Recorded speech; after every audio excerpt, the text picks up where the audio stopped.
The challenger in Kansas City, Missouri's mayoral race is someone we've seen a lot over the years. This is it for me. No, this is it. I mean, this is all or nothing, and it's winner take all. That's transportation activist Clay Chastain in 2015 when he ran for mayor the first time around. Chastain didn't make it out of the primary, getting only 7% of the vote that year. Sly James went on to win a second term. So 4 years later, Chastain tried again and lost again, earning less than 1% of the vote in the 2019 primaries. He also had a failed run for Congress 3 years ago. Chastain, who lives in the state of Virginia, sued Mayor Sly James and tried to recall Mayor Quinton Lucas after his losses. He has long been an advocate for larger public transportation systems, even gondolas for Kansas City. Mr. Chastain joins us now here on Heart of the Matter. Thanks so much for being here. Sure. As you've said before, you are back in it, and it is safe to say that you're an underdog. Do you expect to win? I do.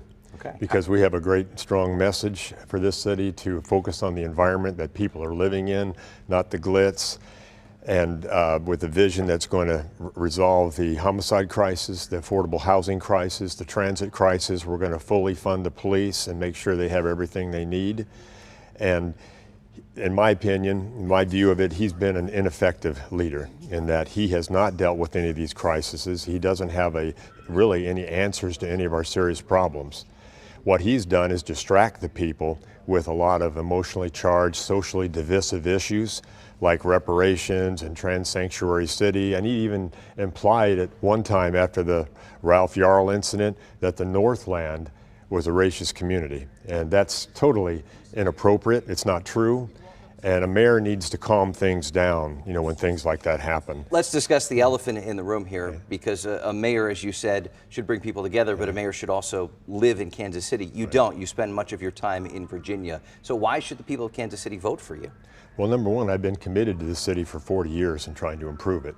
And my daughter lives one daughter lives in Missouri, and the other one lives in Virginia. The youngest one, I have full custody of her. I cannot leave until she goes to college, which she's about to do. I can move back to Kansas City, be a full-time mayor. Do you get the concern from residents, though, who say on paper he's not from here? He was here 20 years ago, but he's not here now. I do get that some, but people often say, oh yeah, Clay, I've seen you all the time. You're always back here. You're always trying to improve Kansas City. So some people hold it against me as it's irrelevant. It's really irrelevant. You know, what if I had a cure for cancer? Would you say, no, we're not going to accept that because you don't live here full time right now? You know, again, we have to focus on what's important here. We have bullets flying and people dying in this city in record numbers. We have people that can't afford their housing. We have people that can't get to the airport to a job because of our lousy, outdated transit system. We have police that are underfunded and can't make the streets safer. That's what people need to be focused on. Who has the answers and the vision to address those issues successfully? What's Kansas City doing right?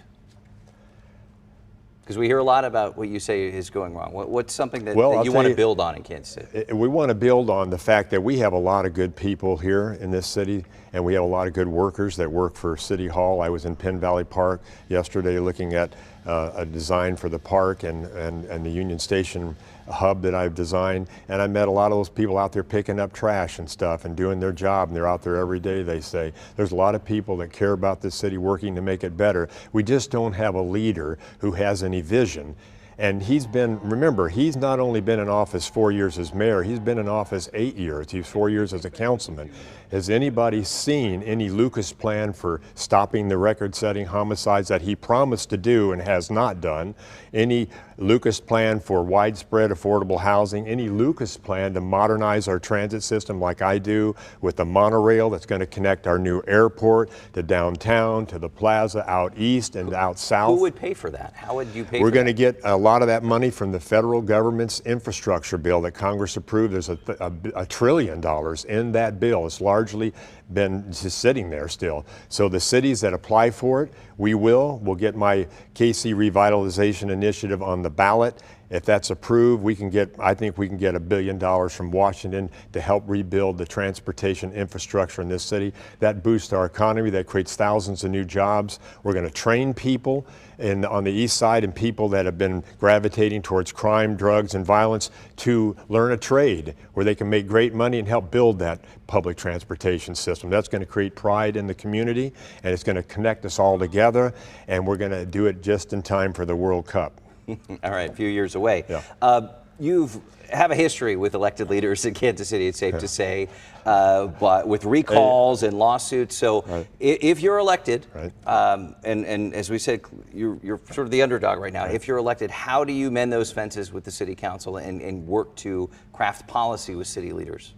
Well, I'm a very reasonable, rational person. I have a degree in electrical engineering. I was on the Dean's Honor Roll, 20 hours in advanced mathematics. I can be rational, and I work with people well, in spite of what City Hall. I just don't work with people that are corrupt and dishonest and block petitions and play games and try to have me arrested at City Hall. Remember, the mayor had me arrested. Now he's prosecuting me for trespassing at City Hall because I just came down there to exercise my First Amendment right to ask him why he would not debate me before the people of this city. With campaign materials you had? I wasn't circulating any campaign materials. Okay. I said in a press release I was going down there specifically to ask the mayor why he would not debate Clay Chastain before the voters of Kansas City, and he had me arrested for that. And he violated my First Amendment constitutional rights to free speech and probably interfered with this election. You told me a minute ago that some of the other times you had run and lost that you were trying to make a statement, and that this time, what did you say? This time you're serious? This time I'm really trying. You weren't before? Well, I was trying to make my statements in protest of what they were doing to my petitions and offer ideas for the city. But this time, we have a website, we have a Facebook site. We think the people are going to resonate with our message and with me as a candidate because I'm a straight shooter. I ring true. My heart is for Kansas City. I've always been committed to improving this city over the years. People know that. I've never lied to the people here. And I'm smart and I'm creative and I have integrity and I can inspire people to follow my vision. That's what you need in a leader. And Lucas doesn't have those qualities. All right, Clay Chastain, thank you very much. We're back with analysis of the race next.